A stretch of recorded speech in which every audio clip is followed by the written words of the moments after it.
Welcome back to another episode of Quick Picks with the Geek. I am your host, Bro Power the Geek. All right, next up is Preston Pressure Parsons versus Andreas Gustafsson. This is your classic grappler versus striker matchup. One guy wants to drag you to the ground and hug you into submission, while the other wants to send your consciousness on a mini vacation. Let's dive in. Preston Preston. Pressure. Parsons comes in as a plus 170 underdog with a record of 11-5. Now the nickname Pressure makes sense because this man is relentless with his grappling. He's got 9 submission victories, which means if he gets a hold of your neck, arm, or anything else remotely bendable, it's game over. But don't sleep on his boxing. Preston's got decent hands and good power, so he's not entirely one-dimensional. If he hits you clean, it'll sting. Kind of like when you bite into a pizza roll straight out of the oven and regret your life choices. The issue with Preston? He's not exactly known for his durability on the feet. If the grappling doesn't work, things tend to fall apart faster than a budget lawn chair. And against someone like Andreas, whose punches sound like thunderclaps, that's a risky game to play. Andreas Gustafsson now. Andreas Gustafsson enters as the minus 200 favorite with a record of 11-2. If you're wondering why they call him Bane, it's probably because he's out here breaking jaws and sending people to the shadow realm. 8 knockouts, and not the soft, technical kind.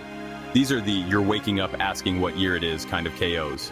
Gustafsson brings heavy pressure, strong takedown defense, and enough power to knock the confidence out of any grappler. He's like that guy at the gym who doesn't even need to yell while lifting. You just know he's strong. His striking is clean, technical, and terrifying. When he lands, you feel it. You, the referee, the guy in the cheap seats, all of you feel it. And while he hasn't faced someone with Preston's level of grappling, he's got the tools to keep this fight where he wants it, on the feet, where bad things happen to people. So, who wins? This fight feels pretty straightforward. Preston has to grapple, plain and simple. If he can drag Andreas to the mat and start working for submissions, he's got a real shot. But if he can't, well, then it's lights out time. Andreas has never been finished, and his only 2 losses were close decisions. That tells me he's durable, hard to break, and not the type to let a grappler dictate the fight. And here's the problem for Preston. Andreas only needs 1 clean shot to ruin your night. This isn't a guy you want to stand and trade with. He hits harder than the disappointment of realizing your favorite Netflix show got canceled. Official pick Andreas Gustafsson.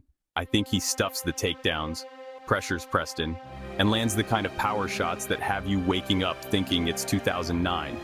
Preston's grappling is dangerous, but I just don't see him keeping Andreas down long enough to find a finish.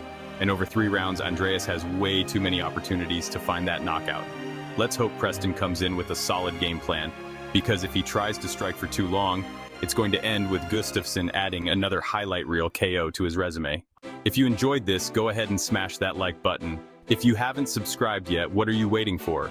Hit that subscribe button and turn on notifications so you don't miss a beat when the next video drops. And don't be shy. Leave a comment below and let me know who you got winning this fight. Let's see who really has the crystal ball around here. Until next time.